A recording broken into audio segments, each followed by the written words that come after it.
ndabaramukije kazo makuru ategekanya ikirere kuri wa gatandatu igenekerezo rya 8 ntwarante 2025. Ejo mu gitondo hatekanywa ko hazogwa imvura hacemo nibihe vyizuba mu ntara zose zigize igihugu cacu.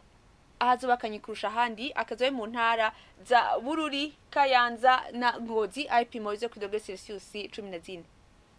Ku muhingamo hategekanywa ko hazogwa imvura mu gihugu cose hamwe akazocamwo ibihe vyizuba kiretse mu ntara za Rumonge na Ruyigi aho hategekanywa ko hazokwaka izuba cemwo n'ibicu bikeya no mu ntara ya Kirundo aho hategekanywa ko azoba ari kirere kirimwo ibicu vyinshi. Ibipimo vy'ubushuhe biri hejuru kurusha handi bikazokwibonekeza mu ntara za Bujumbura na Cibitoke aho izo ku dogere Celsius 29. Ejo mu gitondo hatekanywa ko izuba rizoseruka saa 12 zirenga iminota 9 rirenge saa 12 zirenga iminota 18 zo ku mugoroba.